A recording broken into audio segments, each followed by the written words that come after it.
नमस्कार साथियों, कुछ बात करें यूट्यूब चैनल पर एक बार फिर आपका बहुत बहुत स्वागत है।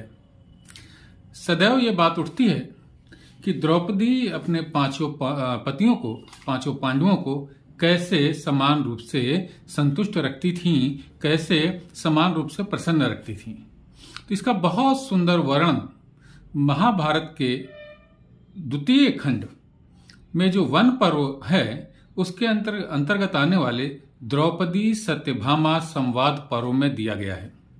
यहाँ पर ये देखने की बात है कि लाखों और हजारों वर्ष पहले जब इस महाभारत का लेखन हुआ होगा, जब इस महाभारत की रचना हुई होगी, तब भी महाभारत लिखने वाले ने कितनी सुंदरता के साथ, कितनी मनोवैज्ञानिकता के साथ में पतियों यानी और पुरुषों के मनोविज्ञान को परखा है और उसका इस सत्यभामा और द्रौपदी के संवाद में चित्रण किया है। सत्यभामा जो कि कृष्ण की पत्नी थी, उन्होंने द्रौपदी से पूछा कि द्रौपदी, तुम अपने पांचों पांडवों को समान रूप से प्रसन्न कैसे रखती हो? मुझे भी वो तंत्र मंत्र बताओ, मुझे भी वो जड़ी बूटी बताओ, मुझे भी वो तरीके बताओ जिससे मैं अपने पति श्री कृष्ण को प्रसन्न रख सकूं। तो उसके प्रश्न में द्रौपदी ने बहुत सुंदर बात कही। उन्होंने कहा कि कुछ स्त्रियां होती हैं जो तंत्र मंत्र का सहारा लेती हैं, लेकिन मैं ऐसा नहीं करती, क्योंकि अगर पति को ये पता चल गया कि उसको बस में रखने के लिए उसकी पत्नी तंत्र मंत्र का सहारा ले रही है, जड़ी बूटी का सहारा ले रही है, तो वो पति उद्विग्न हो जाता है और वो उसी तरीके से अपनी पत्नी से सशंकित रहता है जैसे घर में अगर कोई सर्प घुस आवे तो घर में रहने वाले सशंकित रहते हैं।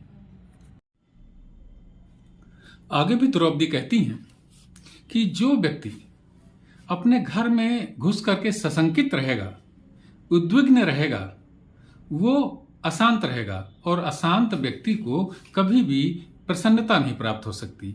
इसलिए जो पत्नियां अपने पति को वश में करने के लिए जड़ी बूटी और तंत्र मंत्र का सहारा लेती हैं, वो वस्तुतः अपने पति को अशांत करती हैं और दुखी करती हैं। द्रौपदी आगे भी कहती हैं कि मैं इस बात के लिए सदैव सचेत रहती हूं कि मेरे मुख से कोई अनुचित बात ना निकल जाए। मैं अपने उठने बैठने में, बोलने चालने में हमेशा एक सभ्य स्त्री की तरीके से अपना व्यवहार रखती हूं। अनावश्यक इधर उधर दृष्टि नहीं डालती फिरती, अनावश्यक इधर कहीं चलती फिरती, इधर उधर डोलती नहीं रहती हूं। और मैं अपने पतियों के मनोभाव को बहुत विशेष रूप से समझती हूं कि उनका इशारों में ही मैं समझ जाती हूं कि उनका अभिप्राय क्या है। इस तरीके से साथियों, ये बहुत ही महत्वपूर्ण प्रसंग है महाभारत का। इसमें मैं आपको कुछ इसके पंक्तियां और इसके कुछ चित्र दिखाता हूं, उन्हें आप देखिए। आप इसकी प्रामाणिकता से स्वयं भी प्रभावित हुए बिना रह नहीं सकेंगे। ये देखिए साथियों, ये है द्रौपदी सत्यभामा संवाद पर्व और इसमें कितना सुंदर चित्र दिया गया है।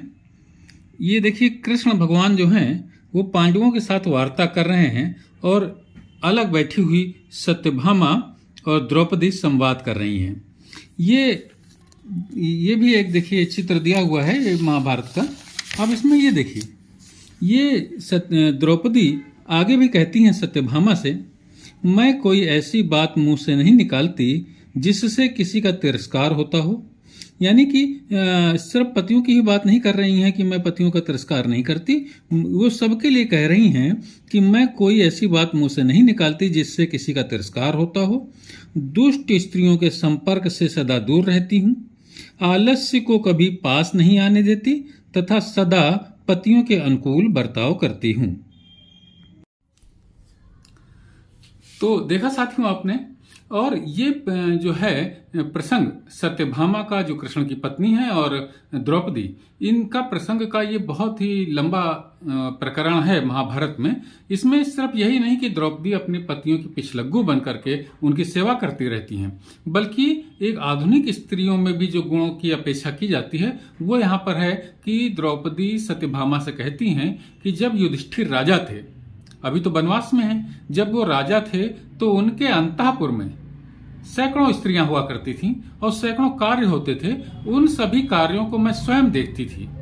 सारा हिसाब किताब मैं स्वयं करती थी और सारी सुख आने जाने वालों को सारा सम्मान प्राप्त हो, उनके भोजन की व्यवस्था और अंतापुर के सारे खर्चे की व्यवस्था, ये सारा कुछ मैं स्वयं देखती थी, जिससे कि हमारे पति और जो राजा उस समय थे युधिष्ठिर, वो सदैव संतुष्ट रहा करते थे।